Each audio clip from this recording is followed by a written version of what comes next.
Hi, my name is Sam Lee and this is my Lab 2 drag.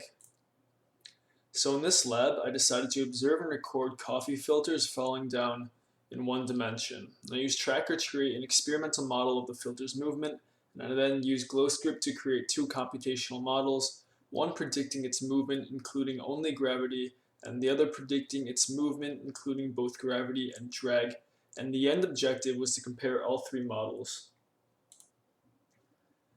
And so in Tracker, I had a vertical setup. As you can see, the video is on its side, but that was no problem because I just shifted the axes 90 degrees. And as you can see, the graph is very close to linear because the coffee filter has very high drag. It is a slight curve, but it's very hard to notice. And so from Tracker, I got that initial time was 0, final time was 1.033 seconds based on a time frame. Initial position was y equals 1.886 times 10 to the negative fifth meters. And our time step, which is our delta t, was 0.033 seconds. I got that because the camera was recording at 30 frames per second.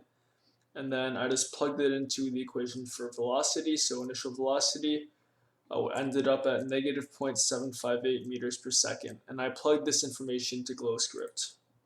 So for GlowScript, I plugged in the coffee filter's mass, which was about 1 gram.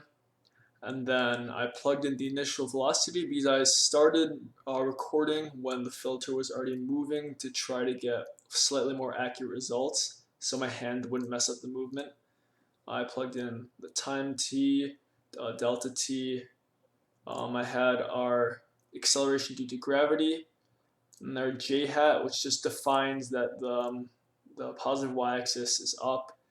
And then I got our b at 0.0128. I got the b by guessing and checking, which I'll get to later. And then for time, I just plugged in the final time here. And then these are our weight and drag equations. This would be weight equals mg.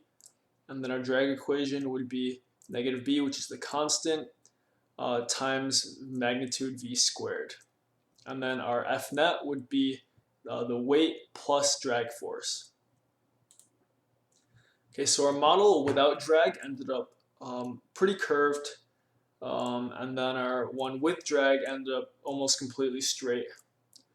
And without drag, I just set B, our proportionality constant, equal to 0. And then for with drag, I did guess and check. So I just tried different B values until I got a graph as close as possible to our graph in Tracker. So I compared these graphs, and I noticed that our observational model was almost identical to the computational model. As you can see, this follows this along pretty well. This is more zoomed out so you can see the curve better. And then our observational model and our drag model were both fairly linear. And then our dragless model was a lot more curved. So for hypothetical velocity versus time, the velocity versus time graph without drag would be increasing downwards at a constant rate because in this case Fnet is just equal to negative mg. We have constant negative acceleration, so we know that velocity is increasing at a constant rate. And then velocity versus time with drag would be increasing downwards at a decreasing rate because our Fnet then becomes bv minus mg. And this means that as velocity increases when the object speeds up, the Fnet gets smaller and smaller relative to the negative direction, but it decreases. It keeps decreasing because this mg gets subtracted by the bv.